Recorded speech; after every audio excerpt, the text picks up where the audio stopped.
I recently watched the Sonic the Hedgehog 2 movie, and I have to say that it was a very entertaining movie. It was a good movie. However, there is something crucial, very important, that is missing from the movie.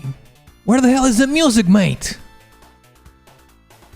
Well, I think the movie, first of all, it's made for kids, primarily. It's trying to appeal to the latest generation, but the thing, of course, is that there is this sort of legacy thing going on in which you have the parents, which were the gamers back in the day who used to play a Sonic in the Mega Drive and or the Sega Genesis and the Master System and whatnot, who have kids now and they are taking their kids to watch the movie. That's a big part of it, I would say. But also maybe kids that are have experienced the Sonic games in, maybe in their mom's cell phone or something like that, or in newer generation of consoles, that including Nintendo, right? So it's doing that on some parts, but I also think that it's trying to appeal to normies in a way. It's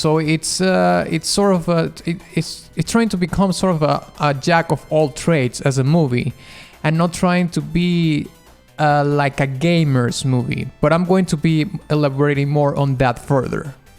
So I have some of the music credits of the movie listed here, the ones that I thought were the most relevant, I think. Now, do you know how many tracks from the video game are in the movie? One. Just one. Which is Green Hill Zone from the first game, which was composed by Masaru Nakamura. And you know where that song plays? It plays in a ringtone of one of the characters. And this is exactly what I'm trying to say in terms of the jack of all trades, because all the songs, certainly great songs, amazing songs, but they are part of the pop culture outside of gaming. Now, I could certainly understand that you don't want to bring these really old 16-bit songs into a movie, because if the movie's for kids, the kids might not like it because it sounds like old or whatnot.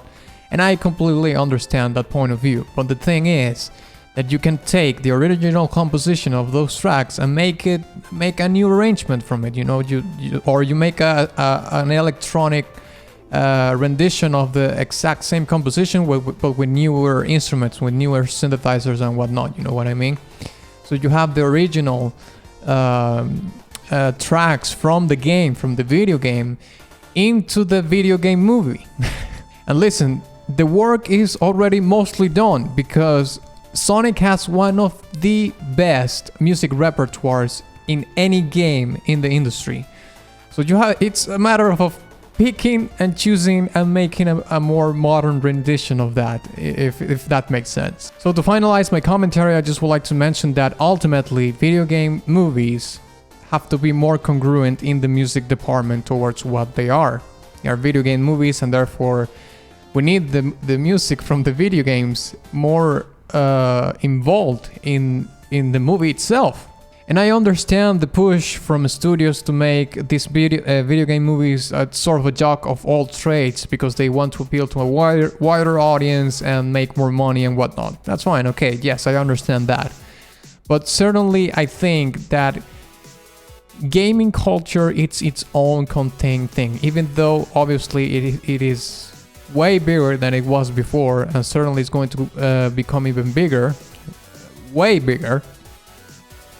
But I don't think it has to become this wishy-washy kind of thing where you have like a bunch, a potpourri of things just thrown into a video game, a movie, just to make it more appealing just for the sake of it. It's just a common sense kind of thing to me.